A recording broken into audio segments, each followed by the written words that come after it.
Hello दोस्तों, कैसे हैं आप लोग। उम्मीद करती हूँ कि आप अच्छे होंगे और मैं भी बहुत अच्छी हूँ।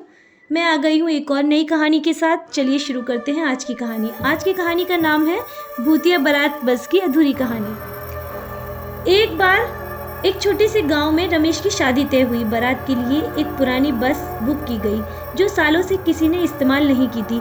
बस दिखने में टूटी फूटी थी, लेकिन गांव वालों को इस बात से ज़्यादा परवाह नहीं थी क्योंकि उन्होंने इसे सस्ते में बुक कर लिया था। शाम के वक्त बारात गांव से निकली। जैसे जैसे बस आगे बढ़ी, मौसम खराब होता गया। अचानक आसमान में काले बादल छा गए और हवा तेज हो गई। बस के ड्राइवर ने कहा, हमें जल्दी ही रास्ता पार करना होगा वरना हम बुरे फंस सकते हैं। बस एक जंगल के रास्ते से गुजर रही थी और अचानक बस एक जोर के झटके के साथ रुक गई। ड्राइवर ने नीचे उतर कर देखा, लेकिन उसे कुछ समझ नहीं आया बस क्यों रुकी। उसने बस को फिर से स्टार्ट करने की कोशिश की, पर बस ने कोई प्रतिक्रिया नहीं दी। बारातियों में हलचल मच गई। कुछ लोग घबराने लगे तो कुछ हंसी मजाक में बात टालने लगे। तभी अचानक बस के अंदर की बत्तियां जलने बुझने लगी और ठंडी हवा बस के अंदर बहने लगी। बाराती एक दूसरे की ओर देखने लगे जब अचानक किसी ने देखा कि बस के पिछले हिस्से में बैठे लोग धीरे धीरे गायब हो रहे थे। डर से थर्राते हुए एक बाराती ने पीछे मुड़कर देखा तो उसकी चीख निकल गई। बस की खिड़कियों के बाहर सफेद साए दिखाई दे रहे थे, जैसे कोई आत्माएं बस को घेरे खड़ी हों। जो लोग गायब हो रहे थे उनकी जगह धीरे धीरे कंकाल नजर आने लगे। उनकी आंखें लाल जल रही थी और उनके मुंह से भयानक हंसी की आवाज आने लगी।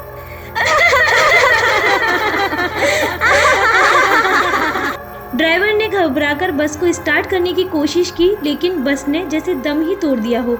उसी वक्त एक बूढ़ा आदमी जो गांव का पुराना जानकार था, वह बोला, यह कोई साधारण बस नहीं है। यह उस बारात की बस है जो सालों पहले इस जंगल में दुर्घटनाग्रस्त हुई थी।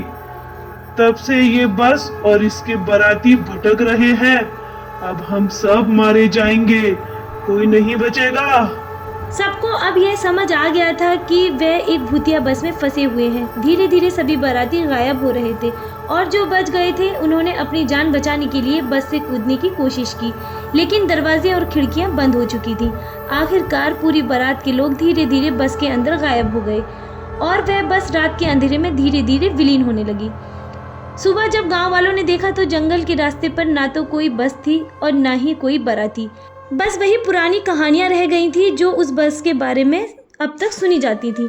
जिस दिन बारात और बस गायब हुई, गांव में सन्नाटा छा गया। किसी को भी यह समझ नहीं आ रहा था कि आखिर क्या हुआ। रमेश का परिवार और बाकी बारातियों के रिश्तेदार गहरे शोक में डूबे हुए थे। गांव के कुछ लोग इस घटना को महज एक दुर्घटना मान रहे थे, जबकि बुजुर्गों का कहना था कि इस बस के साथ कुछ अनहोनी हुई है।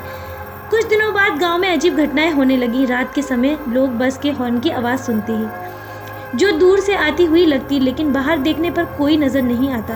कभी कभी लोगों को सफेद साए दिखते जो हवा में तैरते हुए जंगल की तरफ जाते थे। गांव के बच्चों ने भी खेल खेल में बताया कि उन्हें रात में किसी ने बारात का न्योता दिया था, लेकिन उनके माता पिता ने इन बच्चों की बातें कल्पना समझकर नजरअंदाज कर दिया। एक दिन गाँव में एक साधु आए जो दूर दूर तक अपनी शक्तियों के लिए मशहूर थे। उन्होंने गांव वालों को बताया कि वह इस रहस्यमय घटना के बारे में सुनकर आए हैं और वह आत्माओं को शांति दे सकते हैं। साधु ने कहा, यह बस और इसके बाराती अब इस लोक में फंसे हुए हैं। जब तक इन्हें मुक्त नहीं किया जाएगा, ये आत्माएं गांव में अशांति फैलाती रहेंगी। मुझे इस जंगल में जाना होगा जहां यह घटना हुई थी और वहां एक विशेष यज्ञ करना होगा। गांव वाले डर तो रहे थे, पर उन्हें कोई और उपाय भी नजर नहीं आ रहा था। साधु के कहे अनुसार कुछ लोग उनके साथ जंगल में जाने के लिए तैयार हुए। वे उसी जगह पहुंचे जहां बस आखिरी बार देखी गई थी। साधु ने वहां मंत्रोच्चारण शुरू किए। जैसे ही उन्होंने मंत्र पढ़ना शुरू किया, चारों ओर अजीबोगरीब हवाएं चलने लगी। पेड़ जोर जोर से हिलने लगे और ऐसा लग रहा था कि मानो कोई अदृश्य शक्ति वहां उपस्थित हो। तभी एक तेज धुआं उभरा और उस धुएं के बीच से वही पुरानी बस धीरे धीरे प्रकट होने लगी। बस के अंदर वही बाराती बैठे थे, लेकिन उनके चेहरे पीले पड़ चुके थे और सफेद आंखें हो चुकी थी। उनके शरीर से कोई जीवन नहीं था, सिर्फ उनकी आत्माएं बस कैद में थी। बस के ड्राइवर ने ठंडी आवाज में साधु से कहा, महाराज, हमें मुक्त करो, हम बहुत संकट में हैं। हम वर्षों से भटक रहे हैं, कृपया हमारी आत्माओं को मुक्ति दिलाओ। साधु ने मंत्र और तेजी से पढ़ना शुरू किए। मंत्रों की शक्ति से धीरे धीरे वह बस और उसमें फंसी आत्माएं धुएं में बदलने लगी। एक एक कर सभी बाराती उस धुएं में विलीन हो गए। जैसे ही आखिरी आत्मा मुक्त हुई, वहां शांति छा गई। बस एक अंतिम बार दिखाई दी और फिर हमेशा के लिए गायब हो गई। उस दिन के बाद से गांव में ना तो किसी ने भूतिया बस का हॉर्न की आवाज़ सुनी और ना ही किसी सफ़ेद साए को देखा। गांव फिर से शांत हो गया और लोगों ने राहत की सांस ली। लेकिन फिर भी कुछ बुजुर्ग आज भी उस जंगल की ओर जाने से कतराते हैं, क्योंकि उन्हें यकीन है कि वहां अब भी कुछ अनकहा छिपा हुआ है जिसे कभी समझा नहीं जा सकता।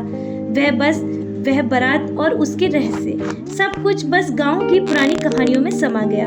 इस तरह कहानी का अंत होता है। उम्मीद करती हूँ आपको ये कहानी पसंद आई होगी। कहानी को अंत तक सुनने के लिए आप सभी का बहुत बहुत धन्यवाद। ऐसी ही मज़ेदार और हॉरर स्टोरीज के लिए सब्सक्राइब करें हमारा चैनल